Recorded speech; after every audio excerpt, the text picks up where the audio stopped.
Thank you. Okay, so as far as I remember, we had stopped after completion of the mitosis. So we had looked at the individual phases of mitosis. Am I correct? Yeah. Okay, perfect. So I will just quickly revise the mitosis process and then we will continue with the rest of the topic. So what actually happens from interphase to the mitosis, it covers complete of the cell cycle. Interphase where you have non-condensed chromatin fibers of like that DNA material or genetic material. You have centrosome structures, which is like aster, like you can say. Then in the as soon as, and of course I'm not mentioning here G1, G2 and S phase and what happens in there, but in case of after interphase to prophase transition, as soon as the prophase has started, it is indicated by condensation of the chromosome, formation of the aster, that is that microtubule filaments will start to form. There will be alignment of this aster or mitotic spindle assembly at the poles. And then in metaphase, this again I'm not mentioning each and every point like how we had done in the earlier classes. This is just a quick revision. So again in prophase, the nuclear membrane will start disappearing. So the chromosomes will be exposed to the cytoplasm. Mitotic spindle assembly completely forms in the metaphase, where the metaphase plate or the equatorial plane has all the chromosomes arranged at that metaphase plate. And in the anaphase, the chromosomes will be pulled apart. Sorry, the sister chromatids will be pulled apart to the respective poles, and finally they separate, forming the nuclear membrane. Again, it will start reappearing. Cytokinesis will be followed, which involves the separation of the cell organelles and so on. So this is the complete idea of the mitosis process. Now, moving forward, and I don't. No, thank you. So, moving forward, there are few videos that I have posted, and I have also asked you to watch it, especially this one, which is three-dimensional. Again, I'm not going to show it in the class. You can watch it on your own. Just pay the attention to how the process exactly happens in that three-dimensional space.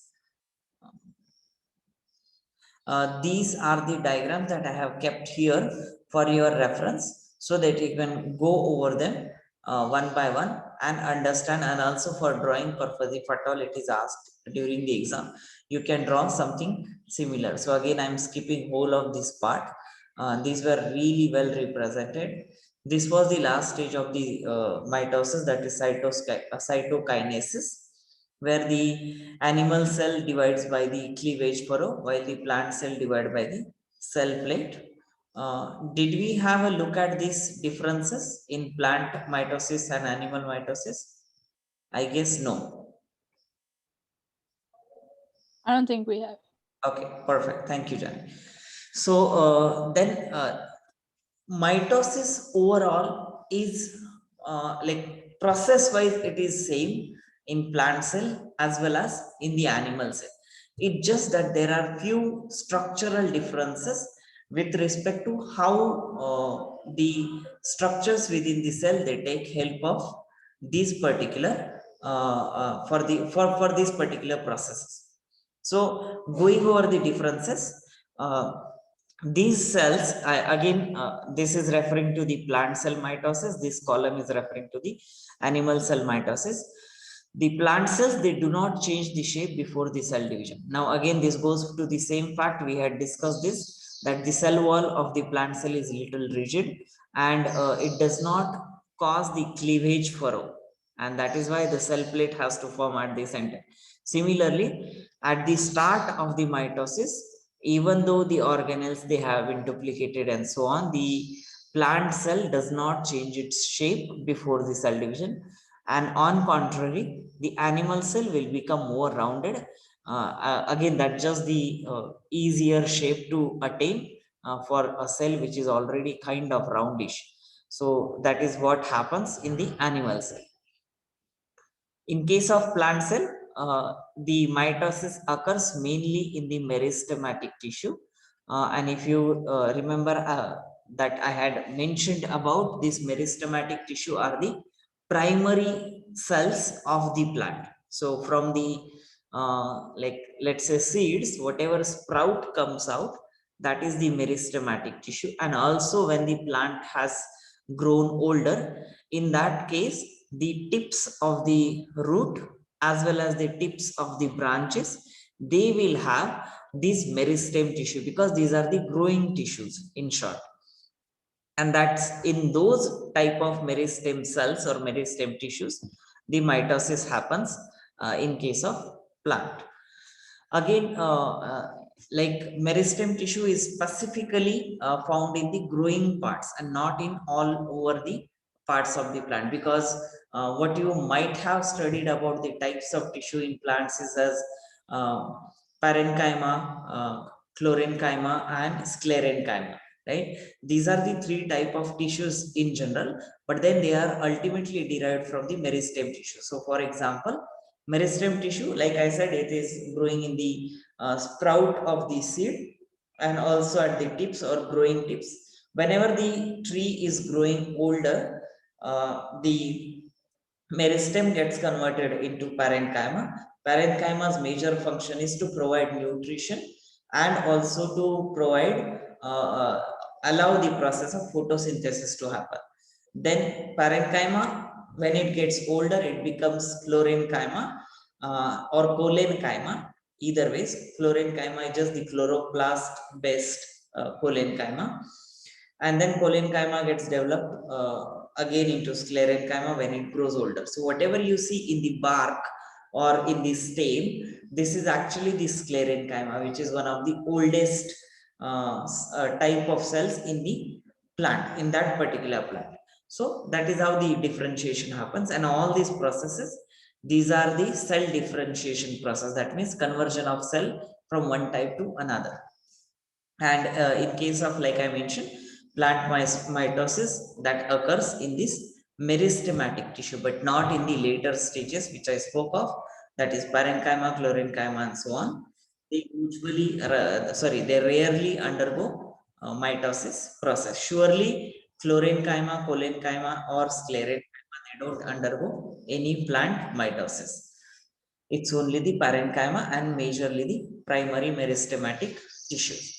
And again, in case of animal cells or animal body, all the cells at all the time they undergo a mitosis process. Again, the exception is only the sex cells, that is the sex gametes, that is sperm and ova, sperm in male and ova in female. They do not undergo mitosis. Except that, rest all of the cell of the body, they will undergo mitosis process. So again, even if you take an example of liver or brain or heart or leg or whatever organ, apart from the sperm and the egg or ova, they all the other cells, they undergo mitosis process in animals. Plant mitosis is influenced by the plant hormone called cytokinin. Cyto refers to a cell, kinin refers to a movement. So the kind of cytokinin is one of the hormones secreted by the plant, which is influencing or causing or triggering the mitosis to occur. So that is cytokinin. In case of animal, there are several factors including hormones which controls this mitosis process. Few of them we had seen in case of cell cycle regulation in terms of P53 or cell differentiation kinase, that is CDK and so on. So those are the proteins. At the same time, there are certain hormones like thyroid hormone, which is responsible for metabolism and also the growth and development of the animal tissue. So these kind of hormone as well as proteins, they are responsible for controlling the mitosis in the animal cells.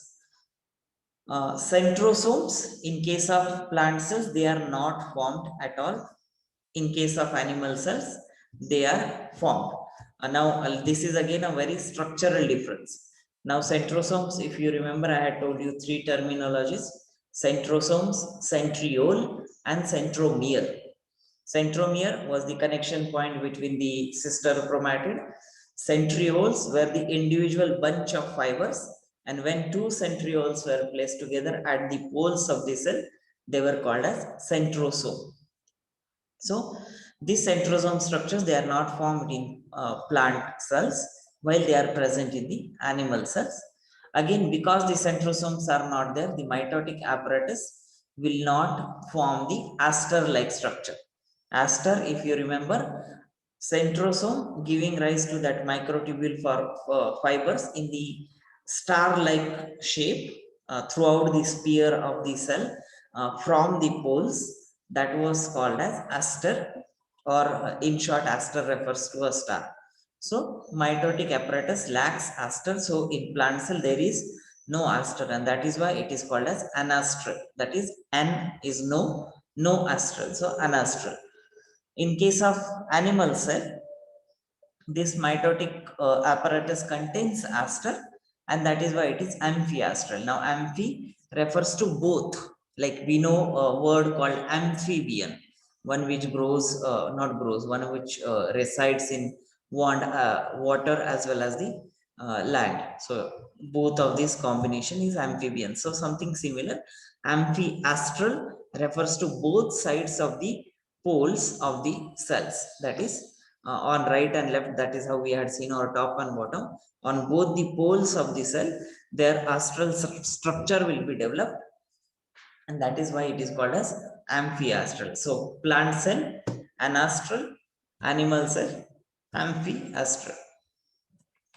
And the last difference, in case of plant cell, because of the rigidity of the cell wall, the cell wall cannot form a cleavage furrow. So instead it allows the cell plate to grow from within, and then it connects to the cell wall, which separates into daughter cells. In case of animal cell, cleavage furrow is formed, and the cells will be separated from the cleavage furrow itself. So these are the overall differences. And the rest of the points, like in terms of what happens in prophase, metaphase, anaphase, telophase, they are same in both of these cases. So for example, a diagram is shown without aster, right, without aster formation, and then they ask you, okay, what do you think is the type of the cell which is undergoing the cell division, and justify why, or justify your answer, right? So if the mitotic spindle apparatus lacks aster, that is that star shaped body at the pole, that means it is a plant cell, and then you have to justify, because the plant cell does not have this aster formation, it is anastral, and that is why it is a plant cell. So like these kind of questions are being asked based on these differences in the exam. Any question here so far? I just went like kind of rushing, I know, but then these points we have covered already, so that's why I just went really fast. Any questions anyone can ask?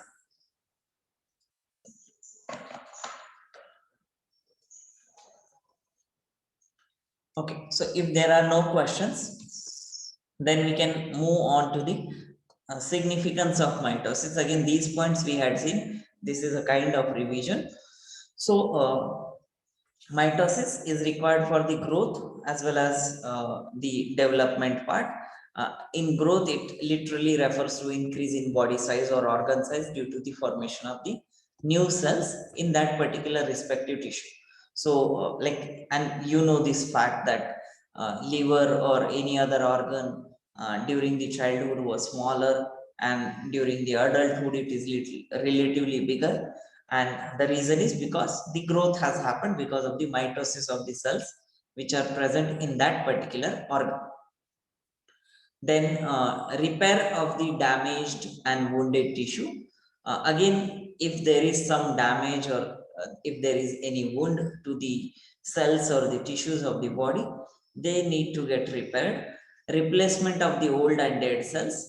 Now repair is something different from the replacement. Replacement is, for example, like it happens in the blood cells or the skin, epidermal cells of the skin. They become dead over the time, and then they need to be replaced continuously. In damage, the same cells may get repaired.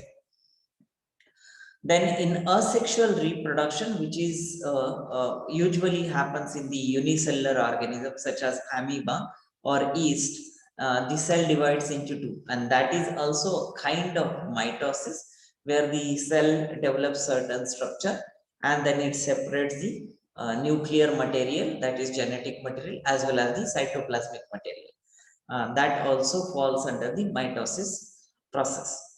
And also the major significance of mitosis is because it maintains the chromosome number in the daughter cell. It is one of the important process. Otherwise, imagine that you have a liver cell and again the cells does not maintain the chromosome number, that is 23 pair, and in some you have only 23 and in some you have 23 pair. Then it becomes very difficult for the liver as an organ or any other organ which has this difference of chromosome count.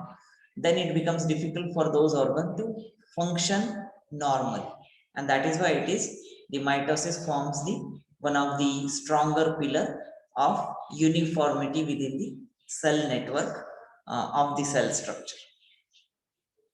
I assume there should be no questions here. If at all they are there, you can ask, but I'm moving forward from the significance.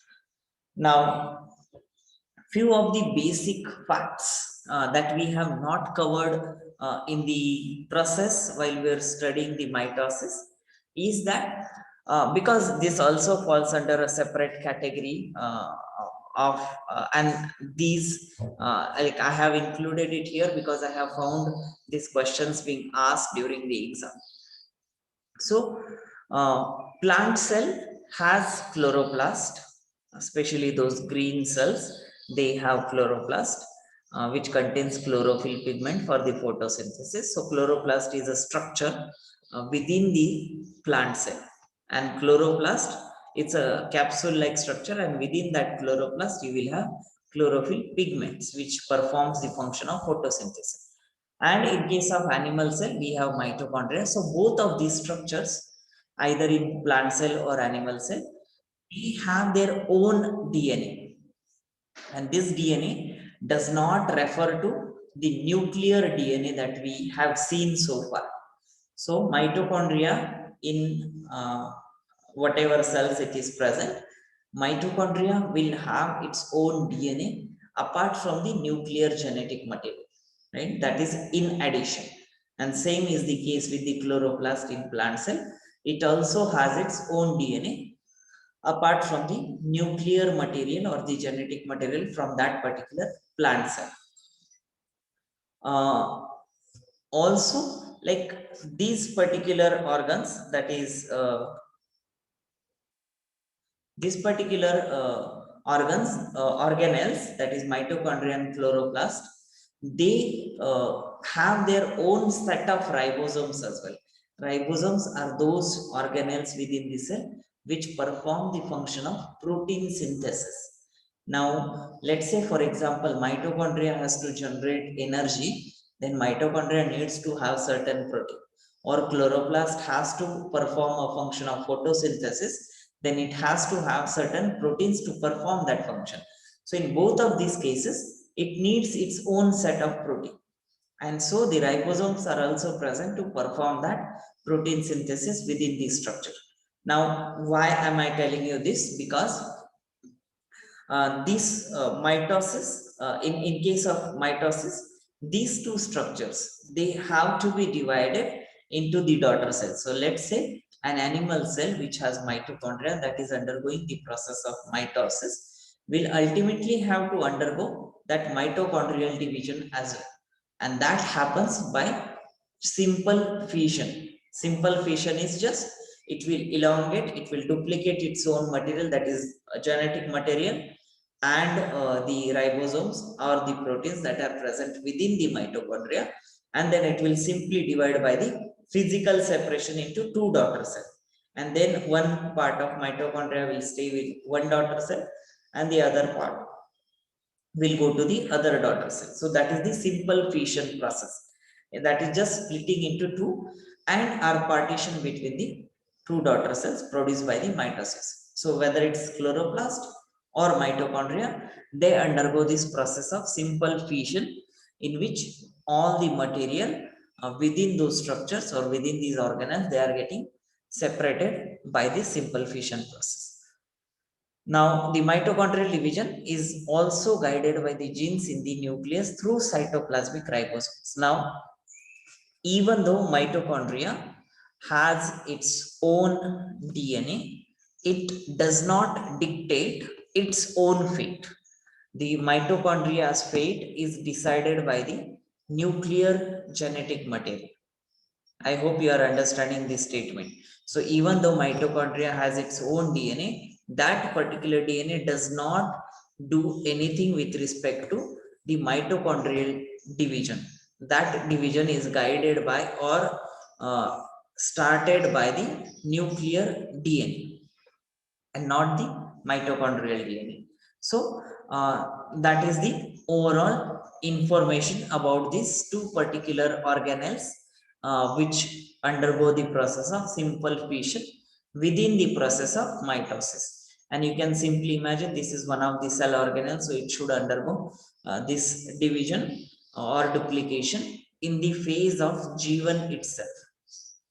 That is first growth phase, because that's where all the organelles also get separated or duplicated. And similarly for these two organ also, it will happen the same. Now, any question again? Or if I may ask question. If you are not asking, let me ask. Sir, what's the function of, like, what's the point of this of the organelles having their own DNA? See, these are one of the most important organelles within the cell.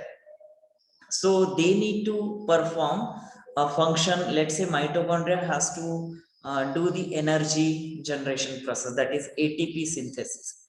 Now, if it is dependent on the nucleus, then the mitochondrial proteins or the genetic material has to pass on the signal to cytoplasm. Then it has to cross the nuclear membrane. Then nuclear membrane will give signal to the DNA which is present within the nucleus, and then it will send back the signal to the mitochondria to perform the function of energy generation or ATP synthesis. This is a long process.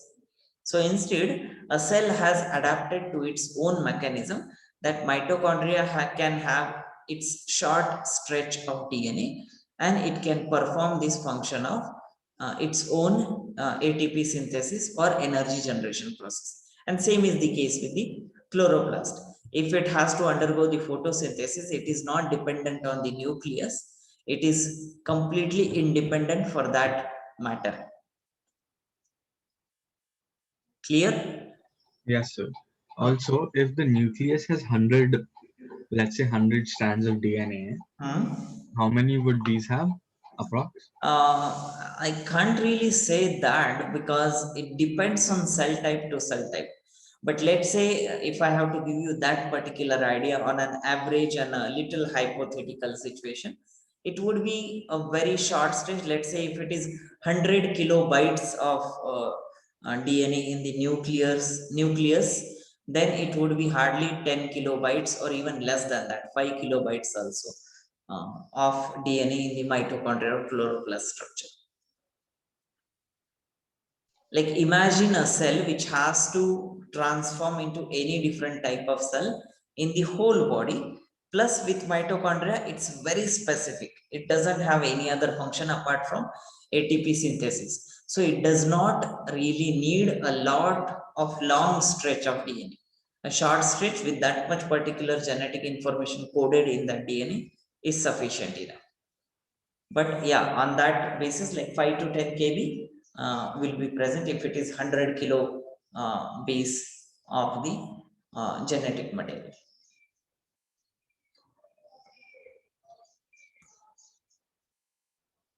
Also, one more point, usually mitochondrial DNA is denoted by MT and then DNA. Nuclear DNA is denoted by N, that is small n, and DNA. If at all it comes somewhere while you read it, that is the distinction. And same for chloroplast. Some people use it as CHL, or some people even use it as CL. CL DNA or CHL DNA. The That CL way, and MT will be chota. yeah, all of them will be small letters. If at all you come across some reading and then you wonder about what is this mtDNA or so on, like that way the convention has been designed to identify this. And also there are different types of DNA that you haven't studied at all. What we have been looking at is only double stranded and helical structure of the DNA. There is single stranded DNA and so on as well.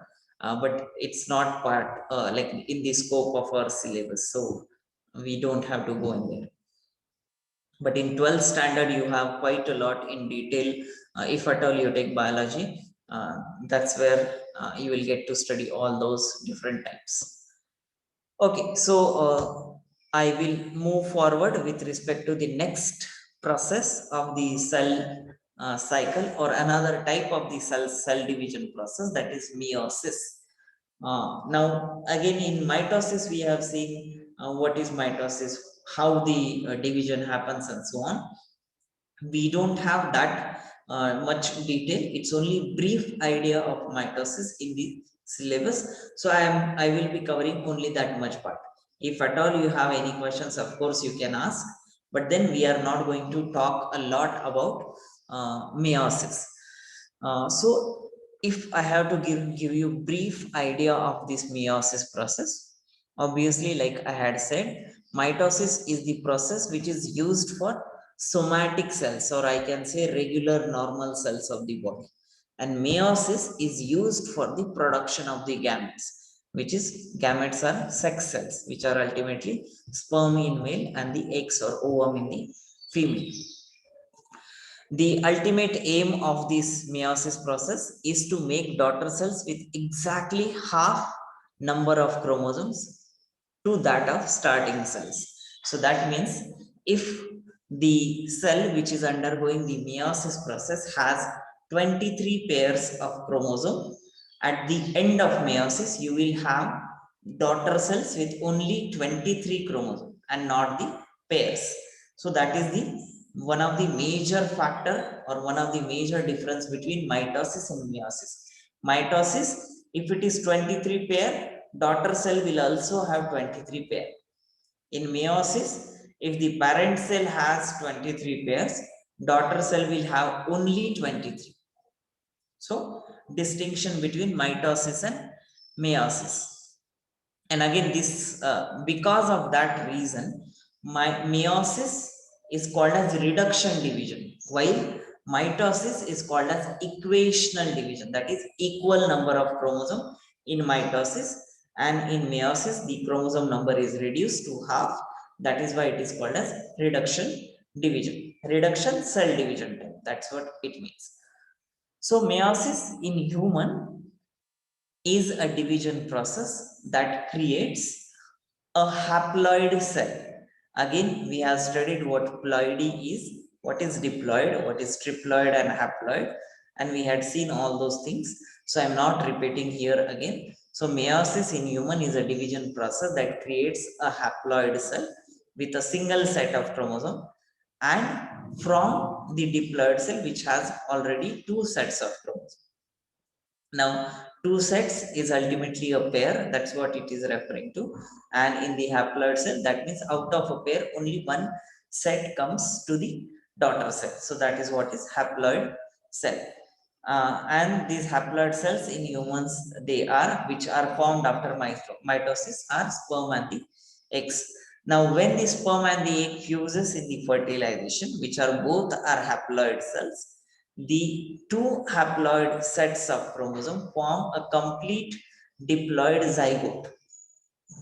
Sperm is haploid, egg is haploid. Haploid, that means only half number of chromosome than the original cell. So let's say they will have 23 and 23. They will combine or they will fuse together. That is the fertilization process in human. And the moment they fuse their nuclear material as well. And that is what makes 23 plus 23, 23 pairs in the zygote, and that zygote develops into the embryo, and then like the fetus stage and the baby stage, which is delivered out of the mother's body. So that is the whole process, and that is why we say that I have half of my genes from mother and I have half of my gene from the father. The reason being because haploid set of chromosomes, they are coming from respective mother and the father. So, like I mentioned, meiosis is a reduction division, but it is a two-step division. Mitosis was happening in one go. Meiosis happens in two different steps, and individually they are called as meiosis 1 and meiosis 2. Now, homologous pairs separate during the first round of cell division. Homologous pair, that means I had also mentioned this, homologous chromosomes are those chromosomes which are kind of matching with their counterpart. That means chromosome number 1 from the sperm and the chromosome number 1 from the egg, they will be homologous chromosome, right? And same is the case with any other chromosome number, like chromosome number 10 from male and the chromosome number 10 from the female. If you bring it together, male and female, I mean from sperm and egg, if you bring them together, they will form a homologous chromosomes. So these homologous pairs of the chromosome, they separate during the first round of cell division, that is the meiosis 1. And the sister chromatids, which are formed at the end of meiosis 1, they separate during the second round of meiosis 2. I will show you the diagram, so this process becomes a little more clear, and there is no confusion. But as of now, what you remember is meiosis is two-step process. It's a reduction division, and these two steps, they are called as meiosis 1 and meiosis 2. And I hope you have also understood the concept of homologous chromosome. So since the cell division occurs twice during the meiosis, that is meiosis 1 and meiosis 2, one starting cell can produce the 4 gametes. Again, one of the major difference between mitosis and meiosis. Mitosis at the end will only form 2 daughter cells, while meiosis at the end will form 4 daughter cells. Again, mitosis will have diploid and 2 daughter cells. Meiosis will have haploid and 4 daughter cells. So that is the difference between mitosis and meiosis. Each round of division, that is either meiosis 1 or even meiosis 2, they undergo through 4 stages, that is same phases that we had seen in mitosis: prophase, metaphase, anaphase, telophase.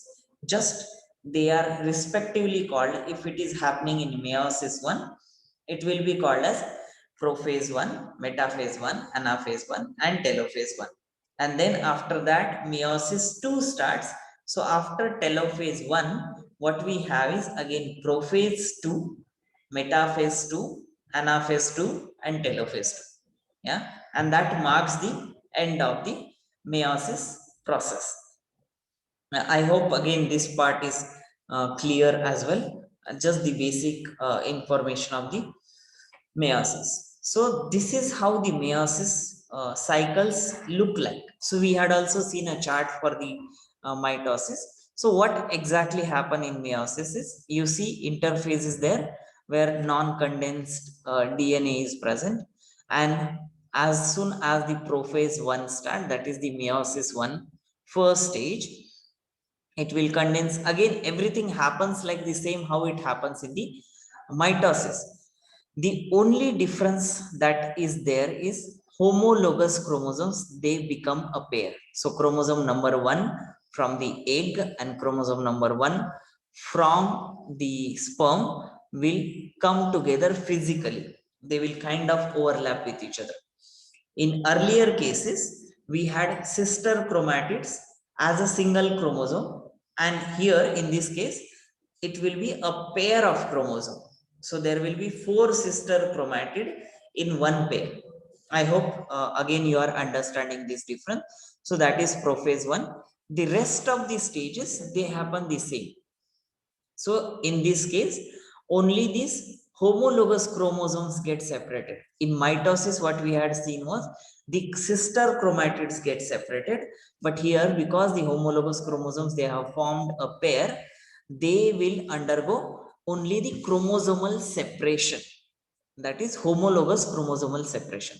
And at the end, you get 2 daughter cells with the individually 2 chromosomes. So this will be, let's say, now if you look at, let's say I will call this red one and blue one, blue 2 and red 2. If I say that, then if this is red 1 and the blue 2 and blue 1 and red 2, that's how they separate. Now why does this occur and so on, we need not go into that much of depth, because it is part of the like what you call molecular mechanisms of meiosis process.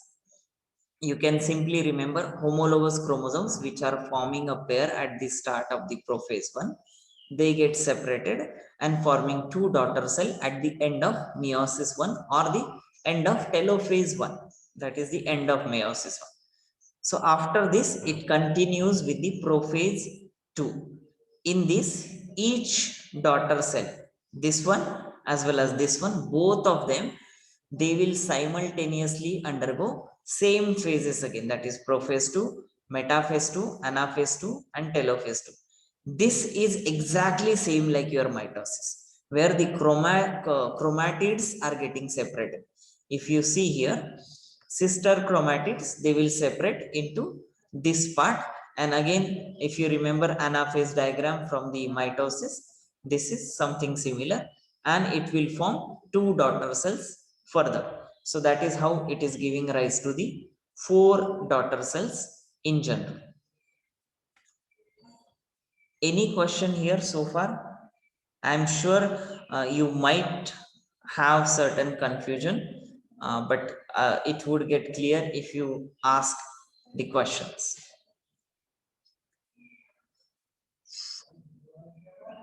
Hello, sleepy, sloppy people. Are you awake? So, so the Yes. whole of the cell cycle that we've talked about so far, Hmm? all that comes under meiosis, or however you pronounce it. Sorry, come again. So, we've talked about prophase, metaphase, anaphase, telophase, and interphase, and then mitosis, and then all that comes under this meiosis thing, or however you pronounce it. Yeah, meiosis. Meiosis. Okay. Sir. Yes. Okay. So like the meiosis is different and then the mitosis thing is different. So then do they like this also goes under a growth phase, synthesis phase, and then meiosis or just like mitosis उसके बाद सीधा? So meiosis also happens in the same manner like mitosis happens. It also has G1, G2, G1S and G2. And after G2, like in mitosis, it was just prophase, metaphase, anaphase, telophase, and that was the end with cytokinesis, correct? That was mitosis. In meiosis, it will be same like G1, S, G2 phase. Then it will start with prophase 1, metaphase 1, anaphase 1, telophase 1. It will continue in the second step of meiosis, that is meiosis 2, with prophase 2, metaphase 2, anaphase 2, and telophase 2. Now, in this case, the only difference is cytokinesis will happen here also, and cytokinesis will happen here also. That is the process difference. And so the 4 daughter cells will all have different sister chromatids, right? Like Different they won't be states. the same. Yeah, different sets. Correct. Also, we are yet to see one more point which I haven't included as of now, which would have made things a little complicated. So I have skipped it for now, but we'll see it at the end. So I hope you have understood the process in like brief scene. How does the meiosis looks like?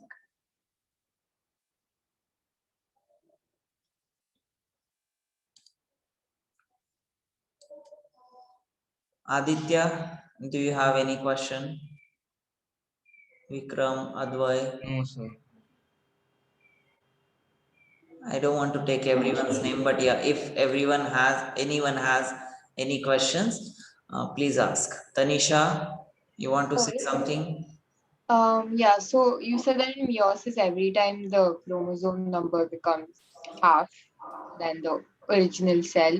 Hmm. So then doesn't the chromosome number keep reducing then? So if it starts with 46 and becomes 23, Hmm. and when that cell goes under meiosis, then it becomes even less. So Okay, how so does now I will ask you a counter question, and through these answers, you will answer for yourself. Meiosis happens in which type of cell? sex cells? Sex cells. These are sperm and egg. What happens to these sex cells?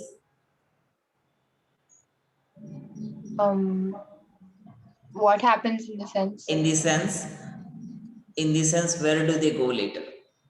The answer is where? Fertilization. Exactly. What happens in fertilization? What is fertilization? Fusion of the male gamete and the female gamete. Okay.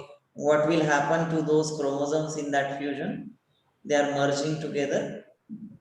So then the original number will be restored. Exactly. So the body system has been designed so brilliantly that nowhere the chromosome numbers are lost. And that is the like actually the smartness of the whole human system. Like, and even if it is lost at some process, like I had mentioned, there are always checkpoints to check if this process has happened correctly. If not, go to the self-killing mode. That is the whole process. So you understood, right? And you have the answer now. Yes, sir. Okay, perfect. And also, like I had said, meiosis does not happen in any other cell except the sex cells, and mitosis only happens in like all the somatic cells or regular cells of the body. So there is no mixing of these two. Like, of course, once the zygote is formed, that is the fusion of the sperm and the egg forming the zygote after the fertilization process, that will undergo mitosis again. Then it will only that process of formation of the sperm and formation of egg, that is the meiosis process. Rest everything in the human body is mitosis. So even if you talk about, if the question is like which cell cycle division the cells of the zygote would undergo, zygote will always undergo mitosis, because zygote will have to maintain the chromosome number throughout its development, that is the embryonic development, so that all the cells of the body which are developed from that fusion of the sperm and ova, which is now 23 pairs, has to go to all the cells as 23 pairs, cannot have meiosis at any of these points. Any other question? Anyone?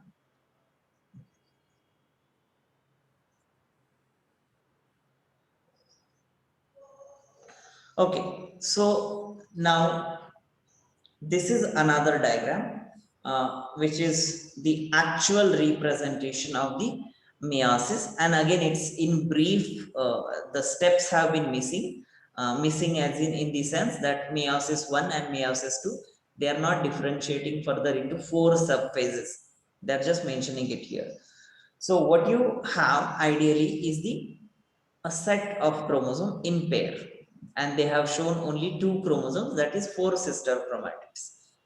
During synthesis phase, they will duplicate, they will form 4 as in 8 sister chromatids or 4 chromosomes. That is what is being shown here at the start of the meiosis 1. At the end of meiosis 1, it will have 2 chromosomes. So this was the original cell with 2 chromosomes. The daughter cells at the end of meiosis 1 will also have 2 chromosomes. Right?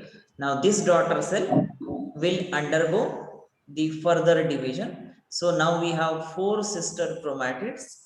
It will have only 2 sister chromatids, or you can say 2 chromosomes. At the end, we have only 1 chromosome. That is half the number of whatever it was present in the original. Again, the number of chromosome does not matter whether you draw 4 or whether you draw 6 or whether you draw 8. This reduction has to be same. So after meiosis 1, you will have the same number of chromosomes, and after meiosis 2, you will have the half number of like the chromosomes in the daughter cells. Also, the major point to show this diagram, if you look at this particular portion of the chromosome, red chromosome, if I can call it so, red chromosome has this white portion, otherwise it was all red. And this white chromosome, it has this red chromosome, otherwise it was all white. This particular process is called as crossing over. Crossing over is, that means a part of the chromosome is overlapped or exchanged with the other chromosome of the same homologous pair. Homologous, that is chromosome number 1 from the male, chromosome number 1 from the female. They are homologous. So these will exchange a part of their chromosome. So let's say 100 nucleotides from this, it's not 100 ideally, it's quite a few thousand base pair, but I'm just giving an example. So 100 base pairs of this original red will shift to this, and 100 original of this white chromosome will shift to the red, and that's what is called as crossing over, and that happens with the homologous chromosome, and that is the reason why we have so much of variation in the human species. Imagine otherwise, if let's say a particular individual is getting the sperm and the egg fusion, and they are getting the genomic material from their parents, and if that person reproduces further, then it should have the same genome like whatever they had he or she had got from the parents, right? So if that is being carried forward, their children, the like the middle person's children, if I can say, they would have been similar to his or her parents, right? I hope you are getting what I'm trying to say. If the chromosomes, they are not crossing over, in that case it will be exactly same chromosome which is being passed throughout the generation, but that is not the case. Because of the crossing over, there is always a change in the genes which are being passed down through the generation. That is why there is quite a gap in terms of variations within the individuals. We will see this process of crossing over later in some slides in the last part of this chapter as such. Okay, any question here?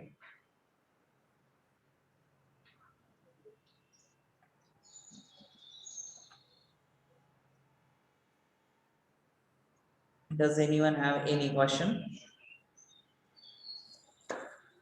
Okay, if there are no questions, then I would like to stop here and